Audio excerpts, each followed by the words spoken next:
क्या बात है जगोर भाई, बहुत दिनों बाद नजर आ रहे हो। हाँ, क्या करे भाई, पिछले दिनों पुलिस का खतरा कुछ ज्यादा था। अरे जगावर भाई, तुम्हारे बिना धंधे में मजा ही नहीं आ रहा।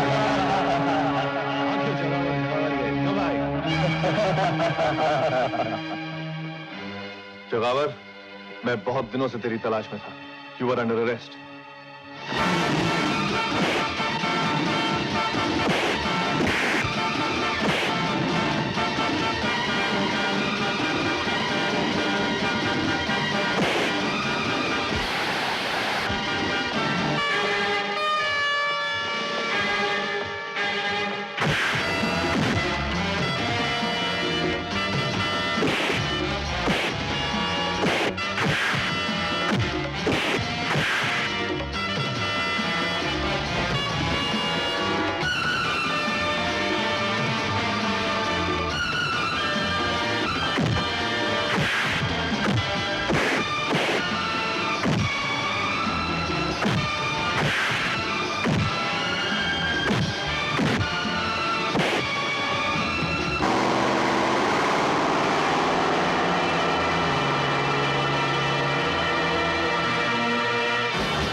वेल डन इंस्पेक्टर लक्ष्मण, तुमने जग्गा जैसे खतरनाक मुजरिम को पकड़कर यह साबित कर दिया कि तुम हर मुजरिम के लिए एक मौत का पैगाम हो। I am proud of you my son. Thank you sir. अब मैं तुम्हें एक बहुत ही जिम्मेदारी का काम सौंप रहा हूं। यह है कोबरा गैंग की फाइल। Cobra gang? हाँ, इस शहर के हर स्मगलिंग और जुर्म के पीछे इस कोबरा गैंग का हाथ है। हालांकि इस गैंग के चीफ को आज तक किसी ने देखा नहीं, लेकिन हम इतना जानते हैं कि इस गैंग के हर आदमी के बाएं हाथ पर कोबरा का निशान है। मुझे उम्मीद है कि तुम इस गैंग का नामो निशान मिटा दोगे। मैं अपनी तरफ से पूरी कोशिश करूंगा sir. Best of luck. Thank you sir.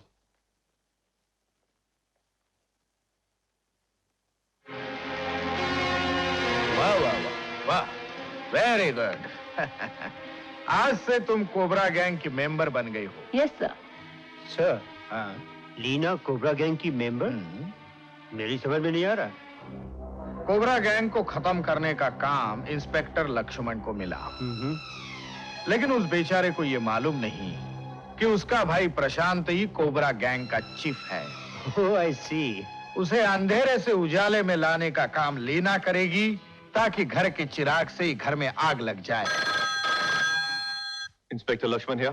तुम्हारी वर्दी में बहुत जल्द एक सितारा और चमकने वाला है। कौन बोल रहे हैं आप? तुम्हारा शुभचिंतक। आपका नाम क्या है? नाम से नहीं, काम से वास्ता रखो प्यारे। नीना वो लड़की है जो तुम्हें कोबरा गैंग के चीफ तक पहुंचा सकती है, जो आज तुम्हें कार नंबर TCZ 4979 में हाईवे पर मिलेगी।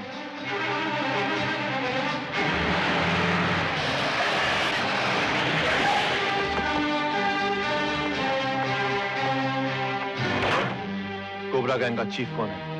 Cobra gang? मैं किसी कोबरा गैंग को नहीं जानती। अगर तुम नहीं जानती तो ये क्या है? बताओ चीफ कौन है? मैं किसी चीफ को नहीं जानती। मैं सिर्फ ये जानती हूँ कि आज रात को 12 बजे जॉन नाम का एक स्मगलर कोबरा गैंग के चीफ को डेन पर मिलने वाला है।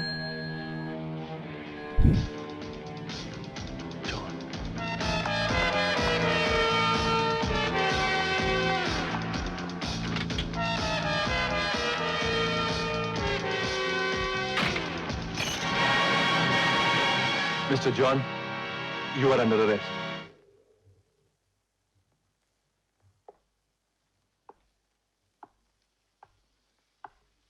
बारह बज चुके हैं, जॉन अब तक नहीं आया।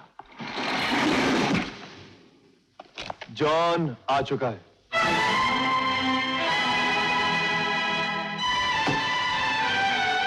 हीरे टोपी में है और हथकड़ियां मेरे हाथ में। अगर अपनी जगह से कोई 1 इंच भी हिला तो इस पिस्तौल की सारी गोलियां उसके सीने में दाग दूंगा।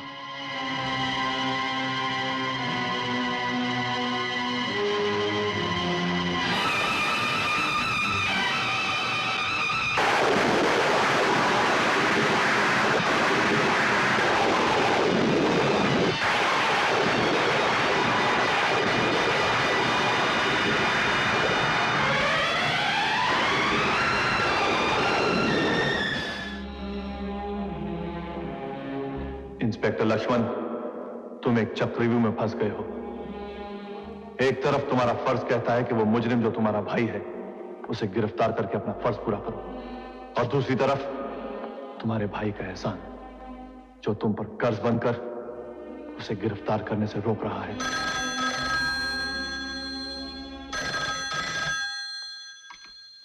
हेलो इंस्पेक्टर लक्ष्मण, आज शाम 7 बजे पुराने खंडर में 50 लाख की सोने का सौदा होने वाला है। कौन बोल रही हैं आप? कौन बोल रही हैं?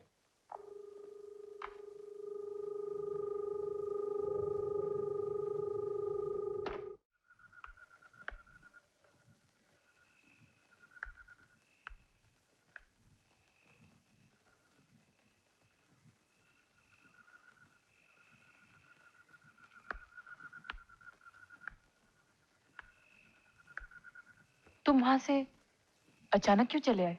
आखिर तुम्हें हो क्या गया है? तुम हर पल हर लम्हा मुझसे दूर होते जा रहे हो। सपना, मुझे जिंदगी ने ऐसे दो राह पर खड़ा कर दिया है जहां पर रोशनी तो है मगर रास्ता दिखाई नहीं दे रहा। इसकी वजह? कोबरा गैंग, जिसको पकड़ने का काम मुझे दिया गया है। क्या उनके बारे में तुम्हें कुछ पता नहीं चल सका? सब पता है। उनके अड्डे कहाँ हैं, उनका चीफ कौन है। तो फिर उन्हें पकड़ के कानून के हवाले क्यों नहीं कर देते? सपना, हाँ?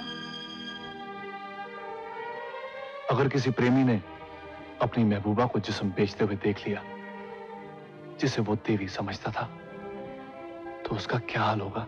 उसे बहुत दुख होगा। तब उसे क्या करना चाहिए? उसे भूल जाना चाहिए कि वो उसकी महबूबा है और उसे सजा देनी चाहिए। और अगर वो महबूबा की जगह मां हो तो? तुम भी जवाब देने से मजबूर हो गई ना? शमशान में पड़ी हुई लाश अपनी चिता में आग नहीं लगा सकती।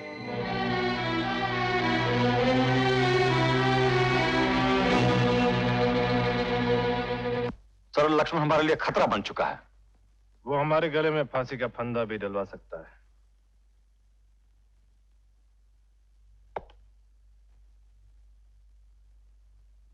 लक्ष्मण हमारा भाई है, वो हमारे लिए खतरा कभी नहीं बन सकता। मगर वो एक पुलिस ऑफिसर है, हमारे लिए खतरा बन सकता है। लेकिन ये मत भूलो कि पहले वो हमारा भाई और बाद में एक पुलिस ऑफिसर। पुलिस वाले तो अपने बाप को भी नहीं पहचानते सर, और फिर ये तो आपका सगा भाई भी नहीं है। बकवास मत करो, क्या कहना चाहते हो बोलो। सिर्फ यही कि कोबरा गैंग के कानून को आपने बनाया है, आप ही उसे तोड़ देंगे। कौन सा कानून? कि जब भी किसी पुलिस वाले को हमारे गैंग के बारे में पता लग जाए उसे खत्म कर दिया जाता है। लक्ष्मण को भी खत्म कर देना चाहिए सर। कानून हम बनाते हैं, उसको तोड़ने का अधिकार भी सिर्फ मुझको है। एक बात याद रखना, आज के बाद ऐसा कोई आइडिया भी अगर तुम्हारे दिमाग में आया ना, तो मुझसे बुरा कोई नहीं होगा।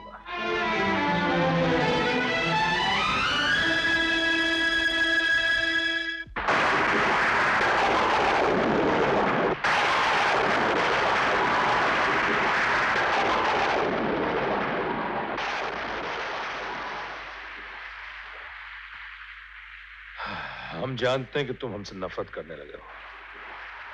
काश मैं आपसे नफरत कर सकता। नफरत ना सही, लेकिन अब मोहब्बत में पहले वाली गर्मी भी तो नहीं रही है। तभी तो एक इंस्पेक्टर के बदन पर उसकी वर्दी रखी रह गई थी और वो पिघल गया था। और मैं नहीं चाहता लक्ष्मण कि वो इंस्पेक्टर की वर्दी तुम्हारे लिए कफन बन जाए। मेरे गैंग के कुछ लोग तुम्हें खत्म कर देना चाहते हैं। पता नहीं कौन कब तुम पे वार कर बैठे। मेरा सुझाव यह है कि तुम अपने यहां से ट्रांसफर करा के कहीं और चले जाओ और एक नई जिंदगी शुरू करो। मुझे अपनी जिंदगी और वजूद से नफरत हो गई है। मारने दीजिए उनको। उस इंसान को जीने का कोई हक नहीं जो ना अपना फर्ज पूरा कर सकता है और ना ही अपना कर्ज चुका सकता है। जिसे तुम कर्ज समझते हो वो मेरा फर्ज था। और फर्ज निभाते निभाते आपने अपने आप को पाप के दलदल में धंसा लिया। पाप पुण्य अच्छा बुरा तोलने के तराजू को जिसने भी पकड़ा वो जिंदगी भर दुख तोलता रहा। अगर वो तराजू तुम अपने हाथ में पकड़ना चाहते हो तो कानून की देवी की तरह अपनी आंखों में पट्टी बांध लो, ताकि अच्छा बुरा पाप पुण्य कुछ भी नजर नहीं आएगा। तभी तुम एक अच्छी जिंदगी गुजार सकोगे। ये लो कुछ रुपए, तुम्हारे काम आएंगे। आप मुझे रिश्वत दे रहे हैं? रिश्वत? आज तक प्रशांत कुमार ने किसी को रिश्वत नहीं दी है। वो अपने छोटे भाई को एक नई जिंदगी देना चाह रहा है। अगर आप मुझे नई जिंदगी देना चाहते हैं तो अपने आप को कानून के हवाले कर दीजिए। लगता है इंस्पेक्टर बात करने लगा है। तो इंस्पेक्टर तुम भी सुन लो। कानून की चौखट पर झुकने वाला सर प्रशांत कुमार का नहीं हो सकता। हमने जिंदगी में हारना नहीं सीखा है और मैंने मौत से डरना नहीं सीखा। लक्ष्मण, मैं फिर कहता हूं जिद छोड़ दो और ये रुपए रख लो। रुपया रुपया रुपया। पाप से कमाए हुए जिन रुपयों की ढेर पे आप बैठे हैं ना, वो एक दिन बारूद का ढेर बन जाएगा और फिर आपकी जिंदगी में सिर्फ धमाके ही धमाके होंगे। ले जाइए ये रुपए। नहीं चाहिए मुझे आपकी ये पाप की कमाई। ले जाइए। तुम्हारी जगह ये गलती कोई और करता तो ये उसकी जिंदगी की आखिरी गलती होती।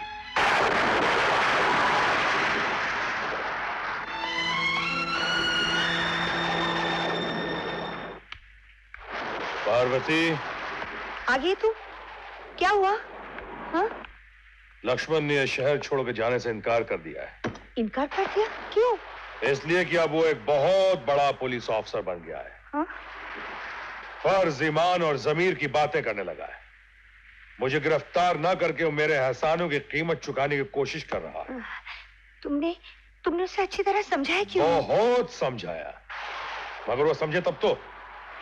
मैंने उसे यहां तक कहा ये रुपए लो और किसी और शहर चले जाओ। उसने क्या जवाब दिया मालूम है? कहने लगा कि आप मुझे रिश्वत देने की कोशिश कर रहे हैं। मैं अपने भाई को रिश्वत दूंगा? मैंने उसमें और राम में आज तक कभी कोई फर्क समझा है? ये सब हमारे ही कर्म का फल है। लेकिन पार्वती, ये सब हमने किसके लिए किया? बोलो, किसके लिए किया? अगर उसने मेरी तरह गरीबी देखी होती तो आज वो मुझसे इस तरह बात करने की हिम्मत नहीं करता। खैर कोई बात नहीं, उसकी जो इच्छा हो, जो मर्जी हो करे। मैं अपना फर्ज पूरा करूंगा। मैं लक्ष्मण की जिंदगी पे किसी तरह की आंच नहीं आने दूंगा और कल ही वकील को बुलाकर अपनी सारी जमीन जायदाद और कारोबार राम के नाम ट्रांसफर कर दूंगा। लक्ष्मण, लक्ष्मण, अबे ओए लक्ष्मण, कहाँ है रे? लक्ष्मण, अबे ओए इंस्पेक्टर के बच्चे कहाँ मर गया? अबे साला। क्या बात है? आज तू बहुत खुश नजर आ रहा है। ओए तू नहीं, आप बोलो आप।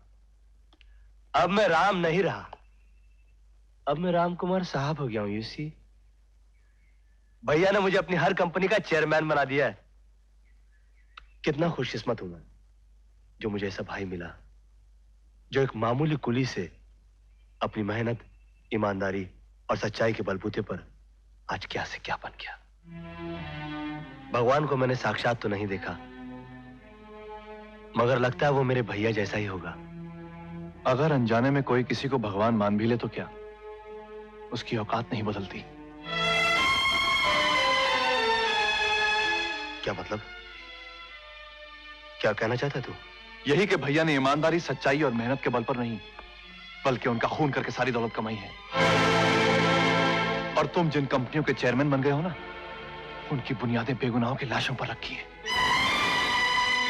और वो पसीने टपकाने वाला कूली आज भी कूली है, लेकिन फर्क सिर्फ यह है कि अब वो सामान नहीं, पाप का बोझ उठाता है।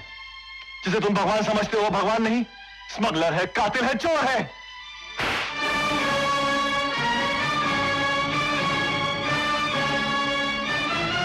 जिस जबान से तूने भैया का नमक खाया, उसी जबान से तूने भैया को गाली दी। तेरी जबान कट के गिर क्यों नहीं गई? इसलिए कि सच बोलने से जुबान कटती नहीं, बल्कि जुबान की ताकत और बढ़ जाती है। और राम, जिस नमक की तू बात कर रहा है ना, उसी नमक ने इन हाथों और उनके गर्दन के बीच एक दीवार खड़ी कर दी है। वरना मेरा फर्ज उनकी गर्दन को फांसी का बंधा बनाकर कस चुका होता।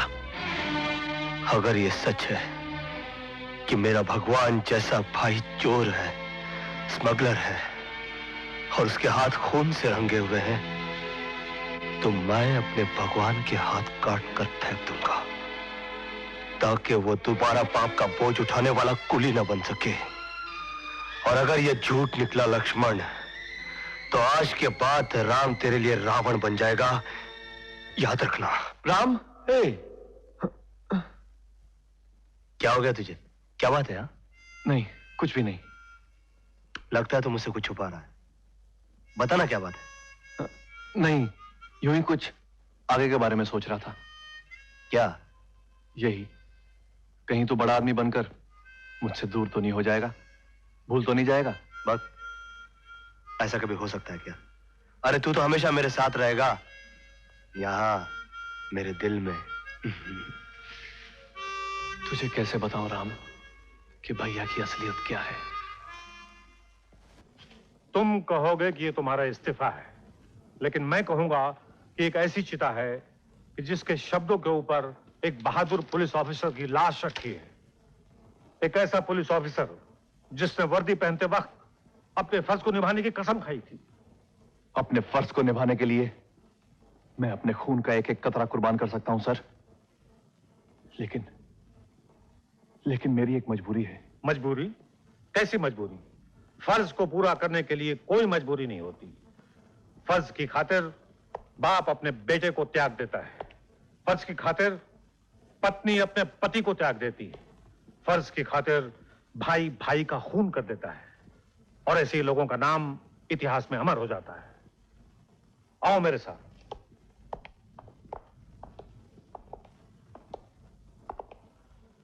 ये जो लड़का यहां बंद है, इसका नाम है दीपक। चोरी, स्मगलिंग, डकैती की हर किताब पर इसका नाम लिखा होता था। आज यहां ये 7 साल की कैद काट रहा है। जानते हुए कौन है? ये मेरा बेटा है।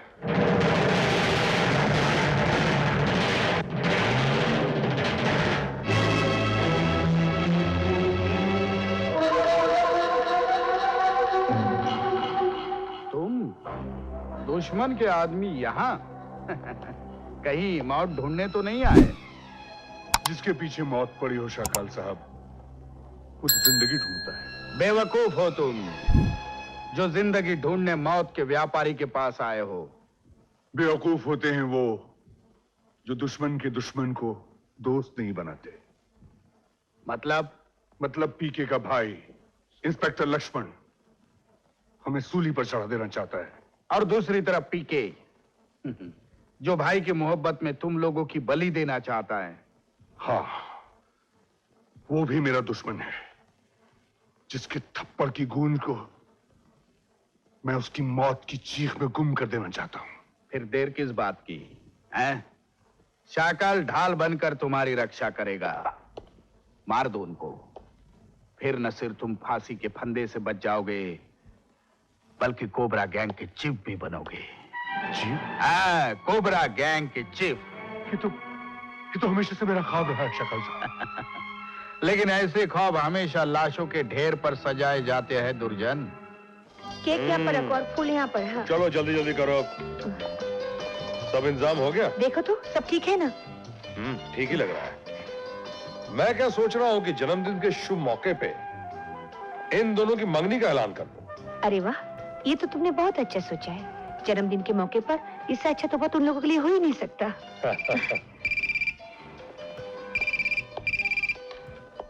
हेलो साहब, मुझे अभी खबर मिली है कि इंस्पेक्टर लक्ष्मण हमारे गैंग को गिरफ्तार करने आ रहा है, और साथ ये भी पता चला है कि हमारे गैंग का कोई आदमी उस पर डायमंड हार्बर पर हमला करके उसे खत्म कर देने वाला है। मैं ऐसा नहीं होने दूंगा। मैं ऐसा नहीं होने दूंगा। पार्वती, तुम जरा यहां संभालो, मैं अभी आता हूं।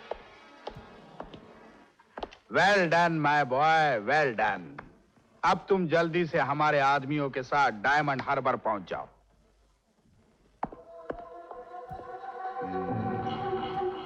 अब दुर्जन इन दोनों को खत्म करेगा और हम दुर्जन को, और उसके बाद जुर्म की इस काली दुनिया के बेताज बादशाह हम बनेंगे, हम।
लक्ष्मण भैया लक्ष्मण मेरी जिंदगी बचाने के लिए तू बीच में क्यों आ गया? बोल, तू बीच में क्यों आ गया? भैया एक दिन तुम ही ने कहा था ना शहर छोड़ दो। आज आज मैं दुनिया ही छोड़ के। मैंने तुझे इतनी दूर जाने के लिए नहीं कहा था पगले। तेरे आगे तो जिंदगी पड़ी है जीने के लिए। अच्छा होता मुझे मौत आ गई होती, लेकिन तेरी मौत मेरी जिंदगी की सबसे बड़ी हार है। ये हार मैं कभी बर्दाश्त नहीं कर सकता। ये हार मैं कभी बर्दाश्त नहीं कर सकता। जिस दिन तुम ये बुरे काम छोड़ दोगे ना, उस दिन मैं फिर से जिंदा हो जाऊंगा। एक जन्म तो तुमने दिया था भैया, वादा करो दूसरा जन्म भी तुम ही दोगे। वादा करो भैया, वादा।